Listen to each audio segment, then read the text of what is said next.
1000명의 사람들을 배불리게 먹이시자 벳세다 들판은 벳세다가 동벳세다 서벳세다 나누어져 있었거든요. 벳세다 들판은 온통 흥분과 감동의 도가니가 되었습니다. 먹을 것이라고는 전혀 없는 완전한 들판, 완벽한 들판이었어요. 허허벌판이라는 말이 딱 맞아 떨어졌습니다. 그들에게 있는 것이라고는 고작해야 보리떡 5개와 물고기 2마리 뿐이었습니다. 하지만 그것이 주님 손에 옮겨지자 역사가 나타난 거예요. 주님 손에 옮겨지면 역사가 일어납니다. 주님께서 축사를 하십니다. 저와 여러분들이 하나님 앞에 받은 것을 감사하고 또 하나님이 주실 것을 감사하면 나누어 쓸 수 있을 정도로 하나님이 기적을 베풀어 주십니다. 그리고 사랑하는 제자들이 예수님의 명령을 따라서 50명씩 100명씩 앉혀놓고 나누어 주자. 그 많은 군중들이 배불리게 먹고 12광주리 12바구니 큰 버켓으로 12버켓을 남기는 놀라운 역사가 일어나고야 말았습니다. 그러자 사람들은 흥분한 나머지 예수님을 붙들고 이는 우리가 그동안 오실, 그동안 참으로 기다렸던 그 메시아다라고 고백을 하면서 예수님을 왕으로 삼으려고 했습니다. 우리가 신앙생활하는 가운데서 이런 감동적인 역사가 계속해서 일어나면 얼마나 좋겠습니까? 그럼 이처럼 배불리 먹고 흥분된 기적을 체험하며 사는 것이 예수님을 믿는 하나님의 종들의 진정한 삶의 모습이란 말입니까? 그렇지는 않습니다. 저녁에는 기쁨이 찾아올 수 있습니다. 저녁에는 흥분될 수 있어요. 감동을 받고 잠자리 들 수가 있습니다. 그러나 그날 밤에는 큰 바람과 파도가 일어날 수도 있는 것이 인생인 것입니다. 그러면서 그 속에서 어떻게 하느냐? 우리가 흔들리게 되는 거예요. 그 속에서 어떻게 하느냐? 우왕좌왕하게 되는 것입니다. 항상 우리가 견고한 땅을 밟으며 조금도 흔들림이 없이 산다면 얼마나 좋겠습니까? 얼마나 감사하겠습니까? 그러나 놀라운 사실은 그렇게 살면 인생이 첫째 재미가 없고 둘째 하나님의 역사를 체험할 수 없고 하나님의 진지한 역사를 체험할 수 없다 보니까 이상하게 신앙이 뜨거워지지 않고 오히려 신앙이 무뎌지더라는 것입니다. 칼을 쓰면 쓸수록 칼이 날성검이 돼야 되는데 쓰면 쓸수록 이상하게 무디어지는 이상한 역사가 나타나게 되는 것입니다. 그래서 하나님께서 우리를 바닥 가운데 두시는지도 모르겠습니다. 바닥 가운데 저와 이런 출렁이는 파도를 이길 수 있도록 우리 하나님께서 우리 인생의 파도를 허락해 주시는지도 모르겠습니다. 인생이 무엇입니까? 사랑하는 여러분들, 출렁이는 바다 한가운데서 큰 바람을 맞는 것이 인생이라는 것입니다. 힘들고 괴롭게 노져가는 것이 인생인 것입니다. 바닷 가운데 그야말로 떠 있는 인생, 떠 있는 존재가 저와 여러분들이라고 하는 사실입니다. 이 말이 무슨 말이겠습니까? 사랑하는 여러분들, 언제든지 흔들릴 수 있다는 것입니다. 흔들릴 수 있다는 것입니다. 예수님은 사람들이 자신을 왕으로 삼으려는 것을 아시고 다시 혼자 그들의 곁을 떠나서 산으로 올라가셨습니다. 본문 15절에 있는 말씀인데 저희가 와서 자기를 억지로 잡아 임금 삼으려는 줄을 아시고 다시 혼자 산으로 떠나가시니라. 예수님께서는 사람들이 왜 자신을 왕으로 삼으려고 하는지 그들의 의도를 적나라하게 알고 계셨습니다. 사람들의 마음속에 무엇이 들어있는지 우리 주님은 알고 계신 분이십니다. 그저 사람들은 예수님을 자신들의 왕으로 삼아서 자신들이 안고 있는 온갖 육신의 문제를 예수님의 손을 통해서 해결을 받고 이 땅에서 그저 잘 먹고 잘 살고 편안하게 살고 싶었던 것입니다. 이것이 예수님을 만나 이 당시에 오병이어의 기적을 체험했던 사람들의 마음속의 의도였다는 것입니다. 예수님은 그것을 아셨기에 예수님은 그 가운데 머물러 계시지 아니하고 자신을 왕이십니다. 당신은 우리의 왕이 되셔야 됩니다. 하는데도 불구하고 예수님께서는 그들을 등지고 혼자서 산으로 올라가셨던 것입니다. 그러나 예수님께서 그들의 곁을 떠난 데는 또 다른 본질적인 이유가 따로 있었습니다. 그것이 무엇입니까? 그것은 바로 예수님께서 기도하기 위해서였습니다. 예수님은 엄청난 기적을 베풀었습니다. 그 다음에 밀려오는 공허함, 그것이 무엇입니까? 사람들이 엄청난 기적을 체험하는 하나님을 진정으로 사랑하는 마음이 일어나야 되는데 하나님을 진정으로 찾아야 되고 하나님을 향해서 경배를 드려야만 되는데 하나님이 주신 것에 만족하고 그 주신 것을 다시 얻기 위해서 자신을 왕으로 삼으려고 하는 사람들의 그 잘못된 생각, 잘못된 믿음의 반응, 하나님의 말씀을 증거했습니다. 그 말씀에 따른 엄청난 역사가 일어났습니다. 근데 그 다음도 중요하더라는 것입니다. 영광은 항상 하나님께. 하나님 영광 받아 주옵소서. 우리가 이렇게 된 것은 아버지의 뜻입니다. 아버지의 말씀 때문에 이런 역사를 체험했습니다. 아버지의 전능하신 역사하심을 통해서 이처럼 많은 사람들이 굶어 죽지 아니하고 배부르게 먹고 지금도 살아가고 있습니다. 그러니 우리는 오직 하나님께만 영광을 돌리기를 소원합니다. 이런 중심이 있어야 되는데 이런 중심을 찾아볼 수가 없었던 것입니다. 그때 예수님께서는 무엇을 하시기로 결심하느냐? 기도하기를 결심한다는 것입니다. 사랑하는 여러분들 언제 기도하고 계십니까? 모자랐을 때, 없을 때 아닙니다. 예수님께서는 그렇게 기도하지 않았어요. 모든 것이 풍족하고 모든 일이 잘 되어가는 것처럼 보여질 때에 우리 주님께서는 사람들의 곁을 떠나서 산으로 혼자 올라가서 기도하는 것을 쉬지를 아니하셨더라는 것입니다. 똑같은 내용을 마태와 마가도 기록하고 있는데, 마태복음 14장, 마가복음 6장에 기록하고 있는데 거기를 보면 예수께서 동일하게 말합니다. 기도하러 산에 올라가셨다. 하나님의 아들이신 예수님에게도 사랑하는 여러분, 기도가 꼭 필요했다는 것입니다. 예수님은 공생애를 시작하기 전에도 기도하십니다. 예수님은 공생애 3년 반 동안 진행하시면서도 예수님은 쉬지 않고 기도하십니다. 기도하기를 쉬는 것은 죄악인 것입니다. 사랑하는 여러분들, 그러나 사랑하는 여러분들 명심하시길 바랍니다. 기도하기를 쉬는 것은요, 온갖 하나님 안에 각양각색 좋은 것들을 저와 여러분들이 기꺼이 포기하는 행위라고 하는 사실입니다. 하나님은 지금도 기도를 통해서 역사하고 계십니다. 어떤 문제를 만나셨습니까? 기도하는 것을 쉬지 마세요. 어떤 작은 일을 만났습니까? 기도하는 것을 쉬지 마세요. 어떤 성령의 표적이 나타났습니까? 사랑하는 여러분들이요, 기도하는 것을 절대로 쉬지 마시기를 바랍니다. 기도하기를 쉬는 순간 모든 것이 날아가게 되는 것입니다. 기도하기를 쉬는 순간 하나님과 멀어지게 되는 것입니다. 예수님의 마음속에 딱 한 가지 있었어요. 무엇입니까? 나는 아버지와 떨어져 지낼 수 없다고 하는 사실입니다. 사람들과 시간을 많이 보냈습니다. 하루 종일 말씀을 증거했습니다. 그 시간도 아버지와 함께하는 시간이면 틀림이 없었을 것입니다. 사람들에게 온갖 기적을 베풀어 주면서 오병이어를 가지고 5,000명, 남자만 5,000명을 먹이는 대기적의 역사를 연출해냈습니다. 그 순간도 아버지 하나님께서 함께하시는 시간이었습니다. 그러나 예수님께서 단독으로 당신 홀로 아버지 하나님과 접대를 하면서, 아버지 하나님과 독대를 하면서 아버지 하나님께 영광을 돌리고 아버지의 의중을 내 안에 채우고 아버지의 뜻을 자신의 영혼 깊숙한 곳에 채우는 것을 예수님께서는 잊지를 아니하셨다고 하는 사실입니다. 사랑하는 여러분들, 혼자 계십니까? 외로우십니까? 시간이 지나가면 지나갈수록 내 곁에 사람들이 없어지십니까? 어떤 꿈을 꿔도 여러분들, 사람이 떠나가는 꿈을 꾸면 힘들죠.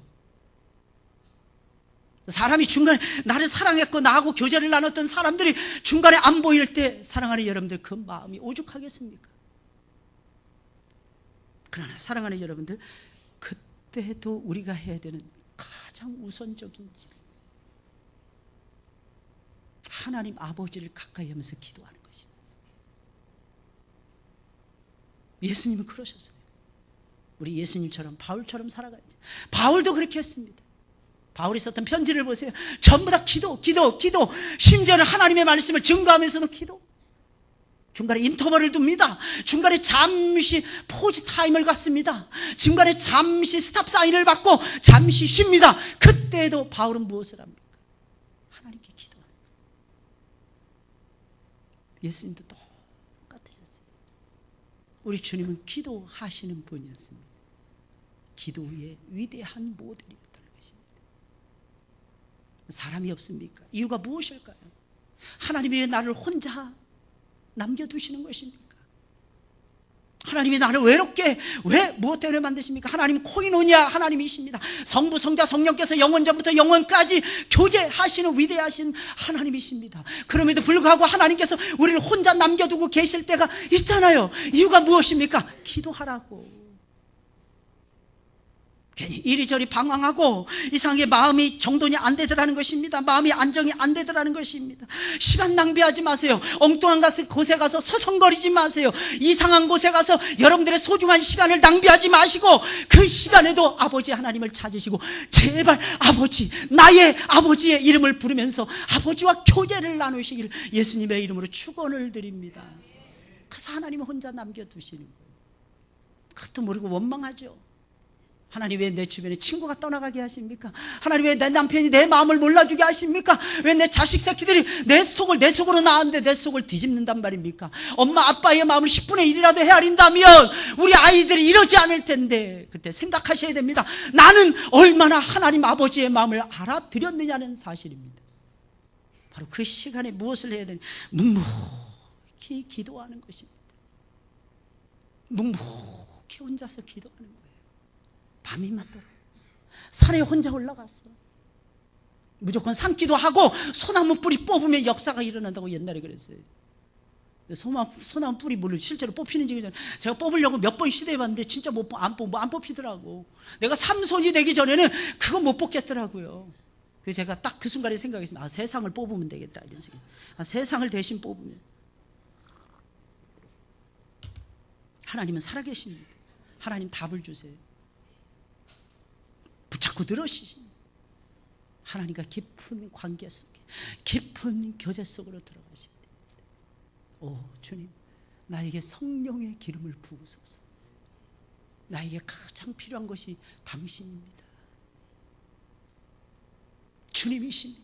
그 주님의 그 깊은 마음 속으로 내가 들어가게 하시고, 주님의 그 깊은 마음 속에서 내가 새로운 인생 다시 시작하게 하시고, 하나님이 주신 지혜와 능력을 가지고 하나님이 나를 위해서 플랜 A를 짜놓으시고 계시는데 맨날 플랜 B만 쫓아다니고 플랜 C만 쫓아다니고 있는 나를 용서해 주시고, 하나님이 기뻐하시는 최고의 프라임 플랜, 그 플랜을 따라서 하나님 내 인생을 설계하고 내 인생을 쫓아가고 하나님께 순종할 수 있도록 하나님 불쌍히 여겨 주옵소서. 그러면 주님께서 여러분들 반드시 만나 주실 것입니다. 이유가 무엇입니까? 주님 기다리고 계시니까. 주님 기다리고 계시잖아요. 여러분 누가복음 15장에 보면 집을 나간 그 탕자 둘째 아들을 기다리던 아버지를 보십니까? 아들이 저 멀리 동구 밖에서 뛰어옵니다. 맨발입니다. 거짓골을 하고 있습니다. 몇 년 동안 못 봤습니다. 그런데 대번 알아보잖아요. 아버지의 마음속에나 거지냐 아니냐가 중요하지 않았다고 하는 사실입니다. 내가 얼마나 나를 위해서 큰 일을 했느냐 작으냐, 그것이 중요하지 않았다는 것입니다. 아버지 품에서는 내 아들이라는 것입니다. 내 아들이 나를 찾아서 오는 것이 중요했다고 하는 사실입니다. 내 아들이 나를 찾는 것, 그것이 무엇입니까? 그게 기도요. 그게 교제라고 하는 사실입니다. 예수님께서 재촉하십니다. 오병이어의 기적을 일으키신 다음에 예수님이 재촉하십니다. 오늘 성경에는 나와 있지 않지만 다른 복음서에 보면 제자들을 재촉합니다. 이때 제자들이 더 흥분했어요. 예수님을 왕으로 삼으라 한다. 예수님이 왕이 되신다면은 유다가 새로워질 것이고 갈릴리가 새로워질 것이고 사마리아가 복종할 것이고, 북쪽에는 아람이 손을 들 것이고 남쪽에는 에돔이 손을 들 것이고 서남쪽으로는 애굽이 함께할 것이고 동쪽으로는 암몬과 모압이 손을 들고 무릎 꿇고 항복할 것이니라. 더 나아가서는 세계 인류 초인류 세계 대제국을 형성하고 있는 로마라고 하는 새로운 나라가 반드시 예수의 무릎에 꿇을 것이고, 우리는 세계 대제국을 만들어서 위대한 나라 하나님의 나라를 선포하며 살아갈 것이다. 제자들의 각색이었습니다. 그러나 사랑하는 여러분들, 예수님은 그런 식으로 당신의 왕국을 세워가시는 것을 원하지 아니하셨습니다. 예수님은 영적인 왕국을 세워가기를 원했어요. 보이지 않는 하나님의 나라, 그러면서 보이는 세계를 떡 주무르듯이 주물럭거릴 수 있는 하나님의 나라. 겉으로 보기에는 이 세상에 있는 수많은 기업들이 전 세계를 좌지우지하는 것처럼 보일지라도 그 속에 하나님의 백성들을 심어주시고 그 속에 하나님의 종들을 심어주셔서 그들을 통해서 그 기업을 압도해 가게 하시고 그들을 통해서 세계를 움직이게 하시는 위대하신 하나님의 역사. 사랑하는 여러분들, 그것을 가리켜서 구속사라고 하는 것입니다. 그래서 세계사의 중심은 어쩔 수 없이 구속사가 되는 것이고, 그 구속 역사의 중심은 예수 그리스도가 왕으로 존재할 수밖에 없는 것이고, 그 예수 그리스도의 구속 운동은 무조건 하나님의 말씀 운동으로 전개되는 것이고, 하나님의 말씀에 대한 반응에 따라서 우리의 인생의 좌우가 달라지게 되는 것이고, 그 핵심 센터에는 하나님의 몸된 교회가 존재하게 되는 것입니다. 사랑하는 여러분, 이게 구속 역사인 것입니다. 예수님 재촉하십니다. 예수님이 역사를 보시니까, 과거를 보시고 현재를 보시고 미래를 보시니까 제자들을 바닷가로 내려보냅니다. 바닷가로 내려가는 것입니다. 거기서 배를 타고 바다를 건너갑니다. 어디로 갔습니까? 건너편 가버나움으로. 그 건너편 가버나움이 건너편 벳세다였어요. 양쪽에 벳세다가 존재하고 있어서 넓은 들녘을 자랑하는 큰 도시가 있어요. 양쪽에 갈릴리에는 왼쪽에도 벳세다, 오른쪽에도 벳세다, 왼쪽에도 가버나움, 오른쪽에도 가버나움. 바로 이 고향 땅, 이 가버나움, 이 벳세다가 바로 베드로와 요한이 태어났던, 베드로와 안드레가 태어났던 고향 땅이었습니다. 바다를 사이에 두고 양편에 있었는데, 그럼 제자들이 이 바다를 건너갔다는 것이 무슨 뜻이겠습니까? 한쪽에, 양쪽 다 고향이었어요. 고향. 사랑하는 여러분, 우리는 이 지상의 고향이 있어요. 그리고 진정한 고향은 저 하늘나라가 되는 것입니다. 하늘나라, 우리의 본향을 향해서 우리는 열심히 노를 저어 항해하고 있다는 것입니다. 지금 우리가 항해하고 있는 것입니다. 그럼 우리가 항해하는 이 바다는 어떤 바다? 어둡고 캄캄한 바다였어요. 오늘 말씀이니까 이미 어두웠고 날이 저물어 이미 어두웠더라는 것입니다. 캄캄해요. 정막강사예요. 무슨 뜻이겠습니까? 바다 자체가 어둡다는 거예요. 앞이 안 보이는 거예요. 놀라운 사실은 노저가는 제자들의 눈도 어두웠다는 사실입니다. 사랑하는 여러분, 우리의 눈이 어두울 때 너무 많지 않습니까? 앞이 캄캄해서 안 보이는 거예요. 게다가 바다도 어두워. 세상이라고 하는 바다가 어두운 거예요. 감당할 수 있겠습니까? 그 속에서 우리는 침울해지는 거예요. 앞이 안 보이는 거예요. 우리는 한 치 앞도 내다볼 수 없는 죄인들인 것입니다. 그 캄캄한 바다를 노저 가고 있는 것입니다. 더 신기한 것은 예수님이 아직 오시지 않은 바다라는 것입니다. 예수님이 주인이에요. 예수님이 오셔야 되는데 예수님이 계시지 않았다라는 것입니다. 무슨 뜻이에요? 주인이 없이 제자들은 바다를 건너가고 있었다는 것입니다. 인생의 바다 가운데 사랑하는 여러분들, 예수님이 오셔야 하는 것입니다. 예수님이 끌고 가야만 되는 것입니다. 다른 누가 대신해 줄 수 없는 거예요. 반드시 예수님이 오셔야 되는 것입니다. 왜? 예수님이 하나님이셨으니까. 왜? 예수님은 하나님의 아들이셨을 뿐만 아니라 사람의 아들의 모습을 하고 우리 가운데 내려오셨으니까. 완벽하신 하나님, 또한 완벽한 사람, 이게 무슨 뜻이겠습니까? 하늘과 땅을 연결할 수 있는 유일한 중보자, 유일한 왕이 되시는 분이 우리가 믿는 예수 그리스도, 그분이시라는 것입니다.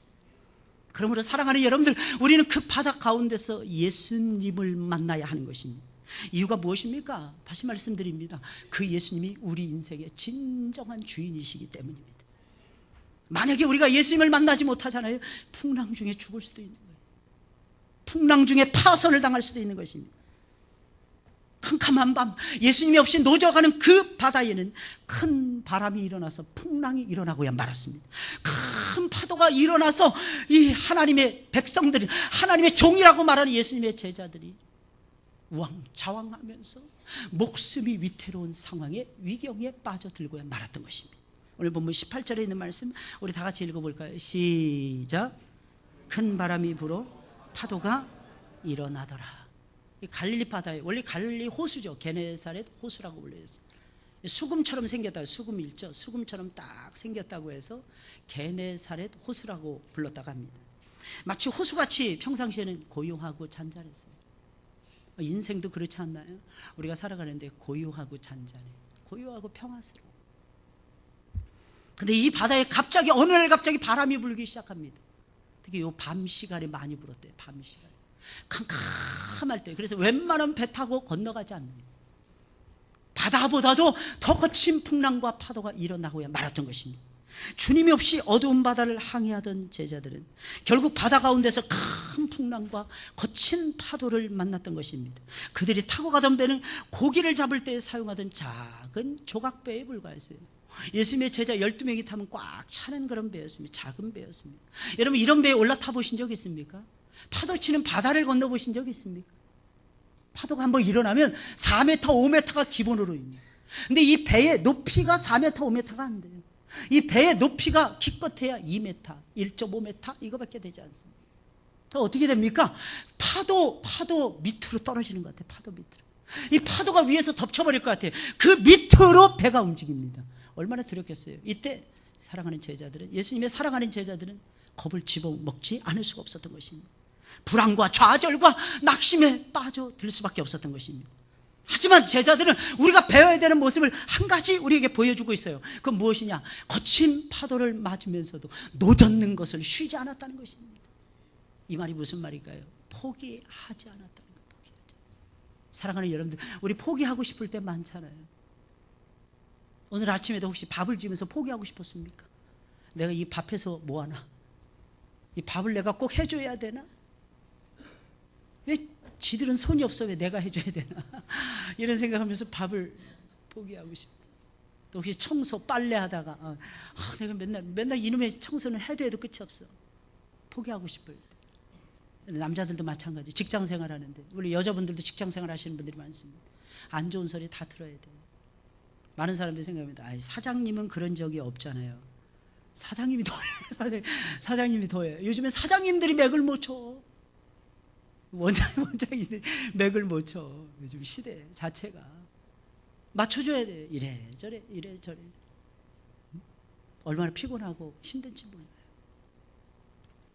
그럴 때 포기하지 마세요. 우리 주님 생각하고 제자들 생각해 보세요. 제자들은 쉬지 않고 노를 계속해서 저어갑니다. 할렐루야. 어느 정도로 저어갔느냐? 10여리쯤 저어갔다 그랬어요. 10여리쯤. 4km 이상을 저어간 거예요. 4km 이상을. 여러분 생각해 보세요. 4km가 말이 4km지 엄청나게 먼 거리였어요. 근데 그걸 노저어갑니다. 포기하지 않습니다. 성난 파도가 일어났습니다. 앞이 캄캄해서 하나도 보이지 않았습니다. 어디가 어딘지 동서남북 좌우의 방향도 몰랐어요. 그러나 이들은 뭐예요? 포기하지 않습니다. 사랑하는 여러분들, 어디로 가든지 포기하지 마시고 노를 열심히 저어가시길 예수님의 이름으로 축원을 드립니다. 그러면 하나님이 도와주실 것입니다. 하지만 여기서 우리는 왜 제자들이 이해할 수 없는 구석 또 한 가지를 발견해 볼 수 있어요. 왜 예수님을 안 찾았느냐는 것입니다. 예수님 찾지도 않았고 예수님을 향해서 하나님에서 기도하지도 않았더라는 것입니다. 지금까지 예수님이 늘 가르쳐준 거 말씀이었어요. 늘 가르쳐준 거 기도였습니다. 사랑하는 여러분들, 그런데 우리 자신들을 보면 똑같지 않습니까? 풍랑이 일어났어요. 어려움이 일어나요. 근데 이상하게 기도하는 마음이 안 일어난다고 하는 사실입니다. 목사님, 나는 기도할 힘도 없어요. 많은 사람들하고 얘기해보면 그렇더라고. 교회에 나올 수 있는 힘조차 없어요. 예, 그럴 것입니다. 그때도 사랑하는 여러분들, 용기를 내서 하나님 앞에 달려 나오시길 예수님의 이름으로 축원을 드립니다. 그 시간은 바로 기도해야 되는 시간입니다. 기도하지 않았어요. 근데 더 놀라운 사실이 펼쳐집니다. 무엇입니까? 제자들은 기도하지 않았고 예수님 부르지 않는데 예수님은 물 위를 걸어서 오셨다고 하는 사실입니다. 예수님 정말 좋으신 분이에요. 할렐루야.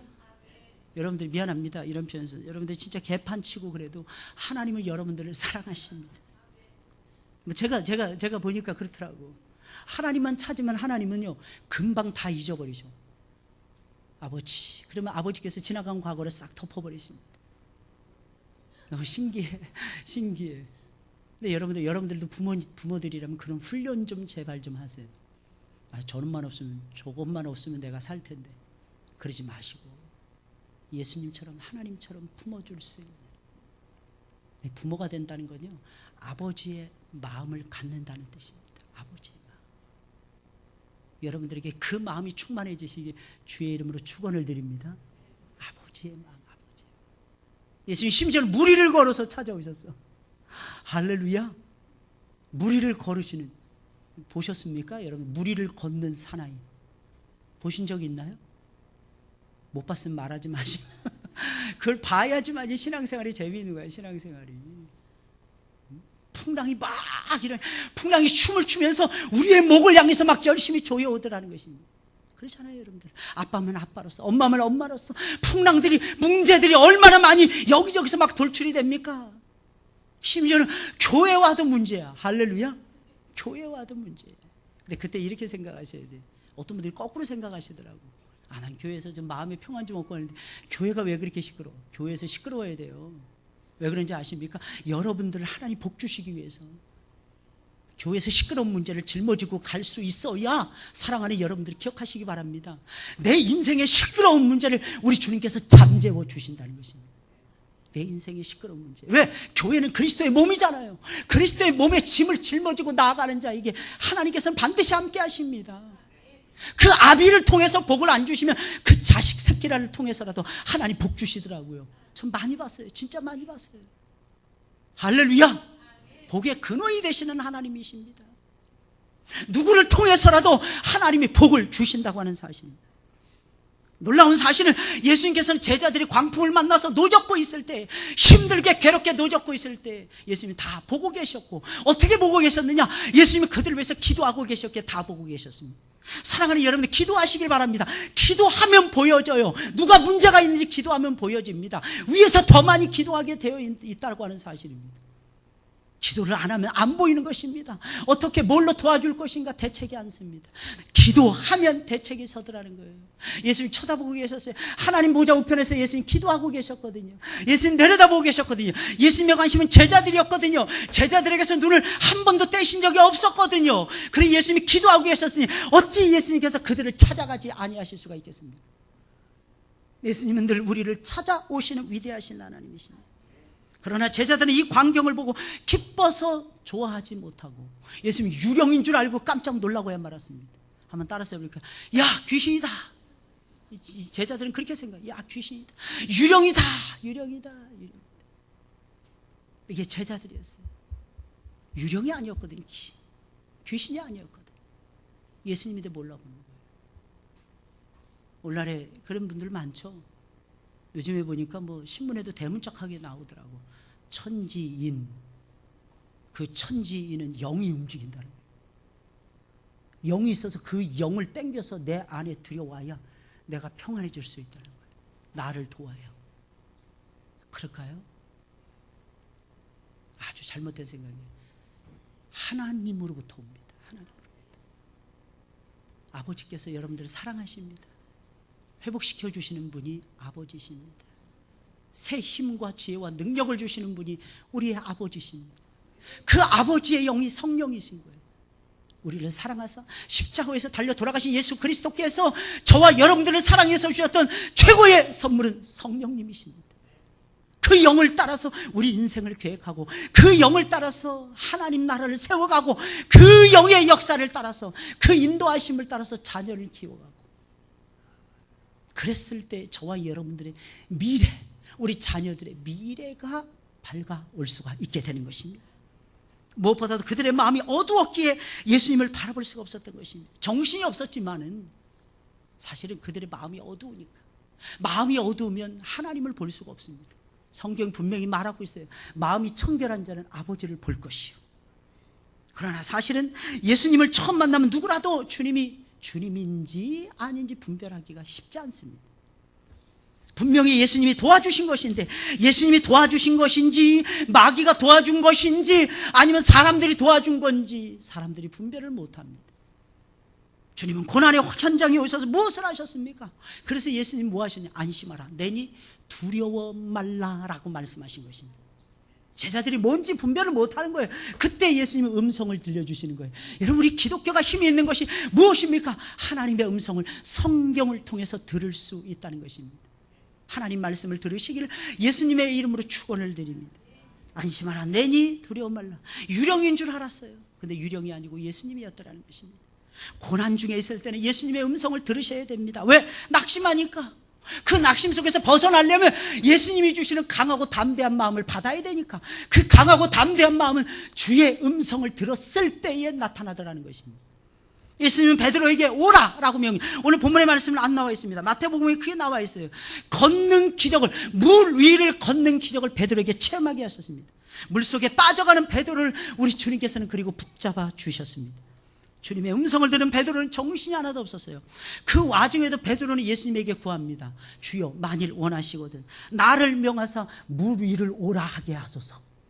이야, 그 풍랑 중에도 베드로가 대단한 사람이었어요. 우리가 생각하면 일자 무식이라니 아니면 절대로 일자 무식이 아니었어요. 정신 바짝 차리고 예수님 따라가고 있었어요.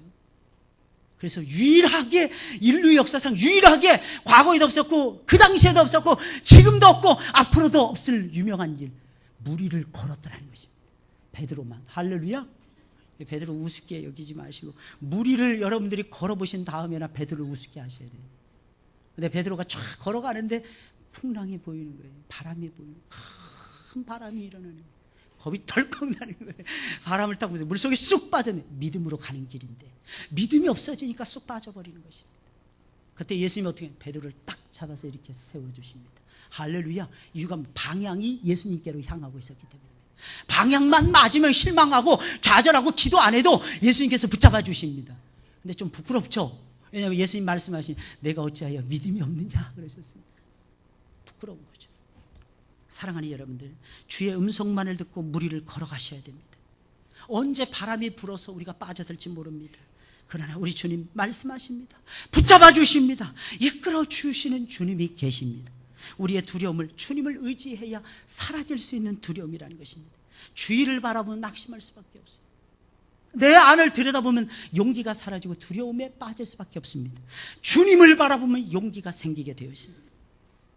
주님은 제자들이 타고 있던 배에 올라타서 바람을 그치게 역사하셨습니다. 마태복음 14장 32절, 배에 함께 오름에 바람이 그치는지라. 예수님이 우리가 타고 있는 그 배에 타신 바람이 잠잠해지는 것입니다. 예수님이 우리가 타고 가는 그 배에 타셔야 되는 것입니다. 그래야 바람을 재울 수가 있어요. 그러지 않으면 풍랑이 계속해서 일어납니다. 사랑하는 여러분, 기도하자고요. 벌써 7개월이 지나가고 있잖아요. 지나갔어요. 7개월이. 이제 8월 달입니다. 조금 있으면 찬바람 붑니다. 하나님 물을 것입니다. 너는 1년 동안 어떤 농사를 지었니? 근데 베드로처럼 우리는 빠져들고 있어요. 물속에 빠져들어가고 있어요. 그때 우리는 주님께 구해야 됩니다. 주님, 내 배에 올라타소서. 내 배에 올라타소서. 내가 만난 이 바람을 재워 주옵소서. 큰 바람과 물결이지만 주님이 타시면 잠재울 수 있거든요. 주님은 고요하게 역사하시는 분이십니다. 주님은 고요하게 임재하십니다. 고요하게 역사해 주시는 분이십니다. 사랑하는 여러분, 우리는 지금도 인생이라고 하는 바다를 건너가고 있는 것입니다. 이 바다에 예수 그리스도가 함께 계셔야 할 것입니다. 거친 풍랑이 일어날 수도 있어요. 큰 바람이 일어날 수도 있습니다. 염려하지 마세요. 주님이 타시면 재워질 수 있고, 더 놀라운 사실은요, 주님이 타시면 재워지는, 바람만 잠재우시는 것이 아닙니다. 하나님이 원하시는 목적지까지 안전하게 이룰 수가 있습니다. 오늘 21절에 있는 말씀 다 같이 시작. 이에 기뻐서 배로 영접하니 배는 곧 저희의 가려던 땅에 이르렀더라. 이르렀더라. 주님을 구하세요. 주님이 오셔야 되는 것입니다. 나 혼자 아무리 사람의 지혜가 아무리 탁월하다 한들 하나님의 어리석음만 못하다 그랬잖아요. 제갈공명을 1000명을 갖다 놔보세요. 우리 주님을 이길 수 있겠습니까? 당연할 수 있겠습니까? 뭐 유대인들 대단하다 그랬잖아요. 노벨상의 25%를 휩쓸고 있습니다. 25%. 근데 그들 다 모아놔보세요. 예수님의 지혜를 어떻게 따라갈 수 있겠습니까? 불가능한 것입니다. 주님의 임재를 구하세요. 주님의 임재를 구하시는 예배, 주님의 임재를 구하는 삶, 그 속에서 여러분들은 승승장구하게 될 것입니다. 새로운 인생을 살아갈 수가 있을 것입니다. 우리 찬송을 부르겠습니다. 503장입니다. 503장. 우리 찬송을